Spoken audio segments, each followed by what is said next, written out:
Hi hello ಎಲ್ಲರಿಗೂ ನಮಸ್ಕಾರ. ನೀವೇನಾದರೂ ಫಸ್ಟ್ ಟೈಮ್ ನಮ್ಮ ಚಾನಲ್ನ ನೋಡ್ತಿದ್ರೆ ಇಲ್ಲಿ ಸಬ್ಸ್ಕ್ರೈಬ್ ಬಟನ್ ಇದೆ, ಇದ್ರ ಮೇಲೆ ಪ್ರೆಸ್ ಮಾಡಿ.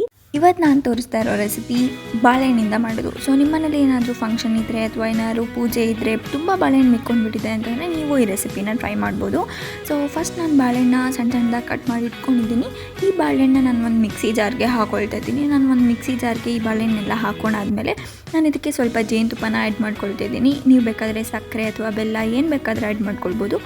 ಇದನ್ನು ಹಾಕ್ಕೊಂಡಾದ್ಮೇಲೆ ನಾನು ಒಂದು ಸ್ವಲ್ಪ ಒಣ ದ್ರಾಕ್ಷಿನ ಹಾಕ್ಕೊಳ್ತಾ ಇದ್ದೀನಿ. ಅದಾದಮೇಲೆ ಸ್ವಲ್ಪ ಬಾದಾಮಿನ ಹಾಕ್ಕೊಳ್ತಿದ್ದೀನಿ. ನೀವು ಬೇಕಾದರೆ ಪಿಸ್ತಾ ಅಥವಾ ಖರ್ಜೂರ ಏನು ಬೇಕಾದರೆ ಹಾಕ್ಕೊಳ್ಬೋದು.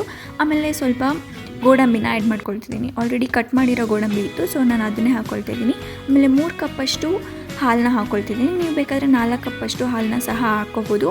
ಅದೇನಾದರೂ ಇನ್ನೂ ಸ್ವಲ್ಪ ಜ್ಯೂಸಿ ಥರ ಬೇಕು ಅಂತಂದರೆ ನಿಮಗೆ ಇಷ್ಟನ್ನು ಹಾಕ್ಕೊಂಡು ಸ್ವಲ್ಪ ನಾನು ಬ್ಲೆಂಡ್ ಮಾಡ್ಕೊಳ್ತಾ ಇದ್ದೀನಿ.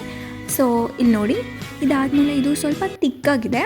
ಸೊ ದ್ಯಾಟ್ ಇದು ಬನಾನಾ ಸ್ಮೂದಿ. ನೀವು ಇನ್ನೊಂದು ಸ್ವಲ್ಪ ಜ್ಯೂಸ್ ಥರ ಬೇಕು ಅಂತಂದರೆ ಸ್ವಲ್ಪ ಹಾಲನ್ನ ಮತ್ತು ನೀರನ್ನ ಆ್ಯಡ್ ಮಾಡ್ಕೊಳ್ಳಿ, ಚೆನ್ನಾಗಿರುತ್ತೆ. ಆಮೇಲೆ ಇದ್ರ ಮೇಲ್ಗಡೆ ನಾನು ಸ್ವಲ್ಪ ಪಿಸ್ತಾ ಮತ್ತು ಗೋಡಂಬಿನ ಸಹ ಆ್ಯಡ್ ಮಾಡ್ಕೊಳ್ತಾ ಇದ್ದೀನಿ. ಇದಿಷ್ಟು ಹಾಕೊಂಡಾದ್ಮೇಲೆ ನಿಮ್ಗೇನಾದರೂ ಸ್ವಲ್ಪ ಕೋಲ್ಡ್ ಆಗಿರಬೇಕು ಅಂತಂದರೆ ಐಸ್ ಕ್ಯೂಬ್ಸ್ನ ಸಹ ಆ್ಯಡ್ ಮಾಡ್ಕೊಳ್ಬೋದು, ಅಥವಾ ಒಂದು 30 ನಿಮಿಷ ಫ್ರಿಜ್ಜಲ್ಲಿಟ್ಟರೆ ಕೋಲ್ಡ್ ಎಫೆಕ್ಟ್ಸ್ ಬರುತ್ತೆ. ಸೊ ನೀವು ಇದೊಂದೇ ಹಣ್ಣಿಂದ ಅಂತಲ್ಲ, ಎಲ್ಲ ಹಣ್ಣಿಂದನೂ ನೀವು ಟ್ರೈ ಮಾಡ್ಬೋದು. ನಾನು ಇದನ್ನು ಮ್ಯಾಂಗೋಯಿಂದ ಸಹ ಟ್ರೈ ಮಾಡಿದ್ದೀನಿ. ನೀವು ಟ್ರೈ ಮಾಡಿ ಕಮೆಂಟಲ್ಲಿ ಹೇಗೆ ಬಂದಂತ ತಿಳಿಸಿ.